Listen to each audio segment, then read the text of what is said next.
Welcome to the Dr. Wyatt Show podcast, where developing a long-lasting, happy relationship is the status symbol to achieve.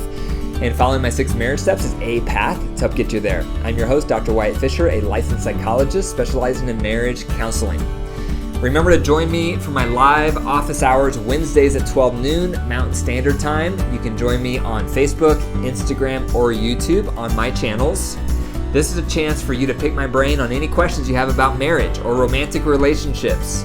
Just like in high school or college, your professors had office hours for you to go there and ask questions. Likewise, I have office hours so you can come and pick my brain. So take advantage of it. Before we jump into today's episode, a quick announcement. Just wanted to encourage all of you to check out my book, The Total Marriage Refresh, if you haven't already. This book, The Total Marriage Refresh, goes through the top 6 steps to marital satisfaction. It's the same content that's covered in my conferences, which is also called The Total Marriage Refresh. But the book has more. The book has more tools. The book has more case studies. The book has more explanations. And so if you really want to sink your teeth in to those 6 steps to marriage satisfaction, get a copy of the book. It's not very long. It's about 150 pages. You can get it on audio if you'd like. But it's a great resource because it's something you can keep going back to on how do we cultivate emotional intimacy, or we're stuck on sharing power. How are we supposed to approach that? It's a great resource to keep going back to as reminders on how to approach common tension areas in your relationship. I also share my own story in that book. I talk about, the tragedies, the valleys my wife and I have been through, but then also the triumphs and the victories we've experienced. So you get to learn more about me and hear about my personal journey on matrimony, because I can relate with a lot of you. So check it out. If that sounds interesting to you, go to Amazon, type in Total Marriage Refresh. You'll see it. Pick up a copy today and send me a message. Let me know what you think. You can send me a direct message on Instagram or send me an email, info@drwyattfisher.com. Today we're going to talk about 3 Q&A questions that I had come in last week. I love doing these Q&A sessions because I know if one couple had this question, I'm sure a lot of you have the same question. So we're going to go through 3 questions that came in. I'm going to answer the questions, and then hopefully a lot of you will find some benefit in my responses. Number 1, how do we share power with our kids? I don't talk about parenting very often, but I could. As a lot of you know, my wife and I have 4 kids. They range in age from 12 to 19, and we've experienced it all with our kids. We've had high moments, we've had a lot of low moments, we've had a lot of differences in our parenting style, which has created a lot of marital challenges. So we've really gotten through all sorts of stuff when it comes to parenting. But I don't talk about parenting that often because this podcast and my resources are designed for marriage. But I have a lot to say when it comes to parenting. So this question, how do we share power with our kids, is a great question. Because sharing power in marriage, as you know, that's marriage step number 3, learning to share power. That's a common topic I talk about. It's a growth area my wife and I have both had in our marriage. And it's a growth area I've had to learn to work on as a parent. When our kids were young, I never even thought about sharing power. I never thought about what does that look like? That they have a will and that you have to interact with that will, and there's a balance. If you give your child too much autonomy, that's a problem. They become too wild. If you give your child too little autonomy, they'll feel too controlled, and you set them up to either rebel or to be repressed in their development. And so we've had to work on this. And my wife and I are total opposites when it comes to parenting. We're more similar now than we ever have been. But initially, I would lean towards too much control. She would lean toward too little control when it comes to parenting. So we've had to learn to meet more in the middle and to leverage each other's bent in order to create a unified front that is stronger for our kids compared to just my way or her way. And so that's something I would encourage all of you to consider. All of you who are listening to this that are parents, think about the strength that your partner has, how that can complement the strength that you have. And that's why I tell couples I work with in my practice, Most of the time, one partner leans more toward control and justice, natural consequences, and the other parent leans more toward relationship and mercy and grace. Both of those sides are needed. One or the other is not the answer. It's a blend of both. Children and teens need both love and limits. Not one, not just the other. They need both. So, to share power with kids, a couple ideas. One is, sometimes you're not going to be able to share power. Sometimes, as parents, you have to make this final decision on something that is going on with them or the family, etc., and you can't share power. So there are going to be those moments where you just have to tell the children or the teens, this is the decision. That's going to happen. Other times, think about giving them choices. Think about, how could I provide options? Before you present this topic to your child or your teen, think about, how can I give them an option here? Option A would be this, option B would be that, and these two options have to be options that you and your partner have already talked through. So you and your partner are okay with either choice. So therefore, you're a unified front, but the nice thing with giving options is that gives your child or your teen a sense of control. And for a lot of parents and kids, it's all about control. It's a power battle.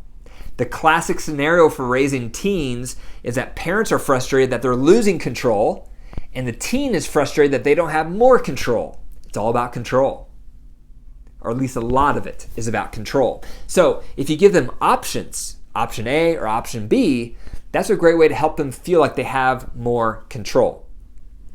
Another option for sharing power is when you present a topic to your child or your teen and they say, no, why can't I do this? Or no, why can't I do that? Or that's not fair, it should be this way. Or that's not fair, it should be that way. If they respond like that, consider their feedback and think about, how could you meet them in the middle with what you originally said and with what they're complaining about, with what they want to have happen. Think about, what would a middle ground be? It could be something as simple as, okay, starting tomorrow, you're not going to get your phone after 2. And they say, I wanted my phone until 4. Why not? Why can't I have it till 4? And you said 2, so they're saying 4. So you can make a compromise and say, okay, how about we compromise and you can have it till 3. So that's a real simple concept, but a lot of parents don't consider that. It's negotiation. It's sharing power. It's compromising. And it's modeling for your children how to meet in the middle, how to strike a balance, because they're going to need that skill set as they enter into relationships, and they need to start sharing power themselves with friendships and later romantic relationships. So that's a great way to share power. You say what you think, then they protest and say what they think, and then you consider, how can we meet in the middle? And then that often becomes the compromise. Number 2, how do I keep our marriage happy? The love bucket model. That's the top way to keep your marriage happy. So the love bucket model, to recap, is you have a love bucket inside of you and your partner is the faucet.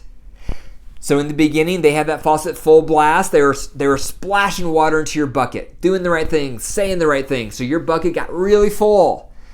But once you're together for a while, they turn down the faucet. Sometimes intentionally, sometimes unintentionally. Now it's a trickle of water going into your love bucket. Meanwhile, they start doing behavior you don't like. Things that make you feel hurt. Things that drain your bucket. Those drainers create a hole in the bottom of your bucket and water starts leaking out. So, the fastest way to go from we're in winter to we're in spring, or we're out of love and we want to get back in love, is to master the love buckets.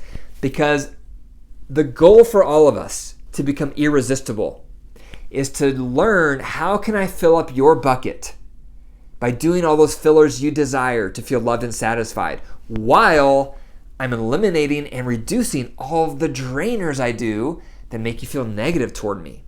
I have to master both. If I'm just filling up your bucket, but I'm still doing all those drainers, it's water in, water out. There's no net gain.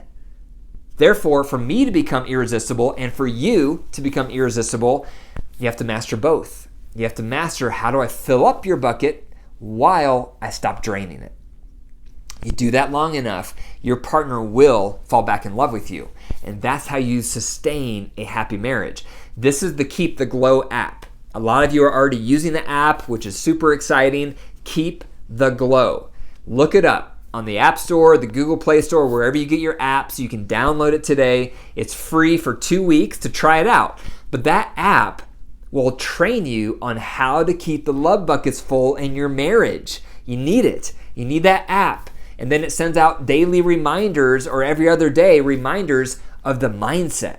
How should I be thinking about this love bucket model? How should I be thinking about fillers and drainers? It will train you on the way to think, which is part of the battle. So check it out. Keep the Glow, the app, because that will train you on the love bucket model, and that's how you stay happy in your marriage. Number 3, we haven't had sex in a long time in our relationship. Where do we begin? You know, a lot of couples that come into my practice, this is the case. They haven't had sex sometimes in months, sometimes in years. And when you haven't had sex for a long period of time, it can almost become a phobia, because libido builds upon libido. So if you haven't had sex in an extended period of time, it can feel really hard to get back there to that space to start having sex again. It can be really challenging for a lot of couples. So this is where you have to remember the wedding cake model. And as a reminder, the wedding cake model begins, the base tier is resolving resentments. It's hard to have sex with someone you resent. And most long-term relationships have a lot of unresolved resentment. So you have to start there. Start by resolving your resentments. I've created a tool called the Reunite tool to help you with that. Google Reunite tool. If you can't go through the Reunite tool on your own, then work with one of my coaches. Go to my website, click on coaching. You can sign up for your first session this week. They are trained to help couples master all of my tools. They're very competent. They will work with you week after week to help you work through those resentments, because that's a base tier. If you want to have a better sex life, you've got to work through the resentments.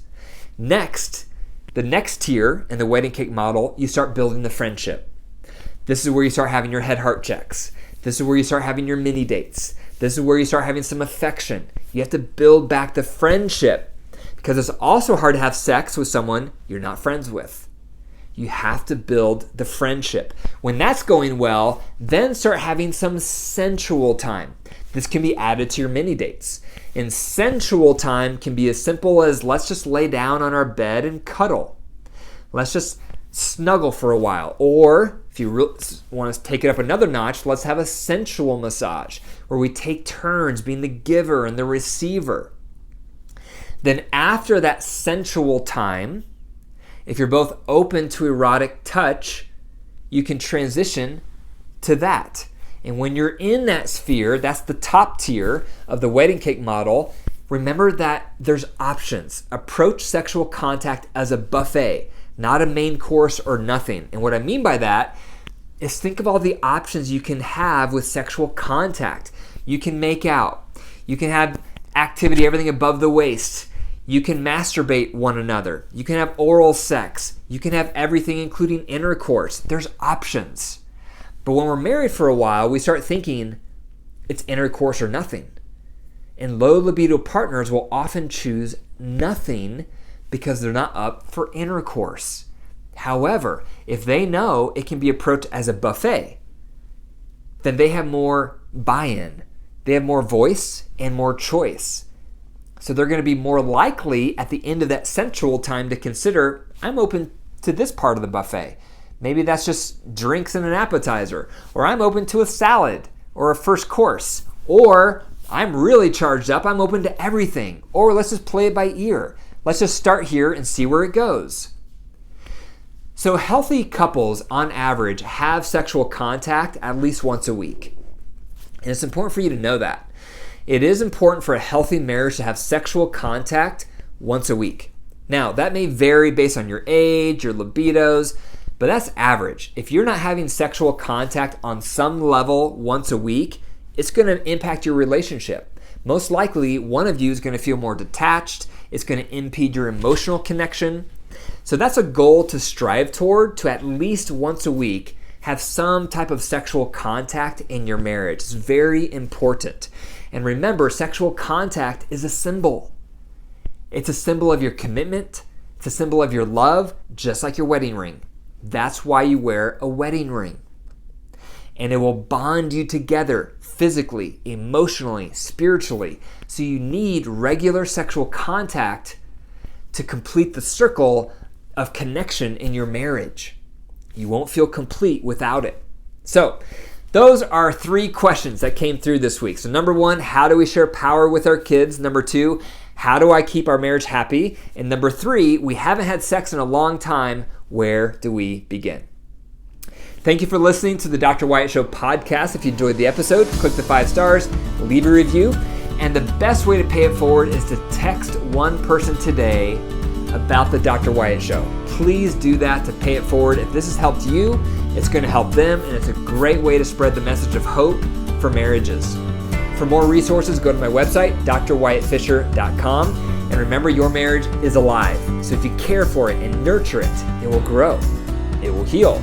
But if you deprive it and neglect it, it will wilt and die. The choice is up to you. Take care.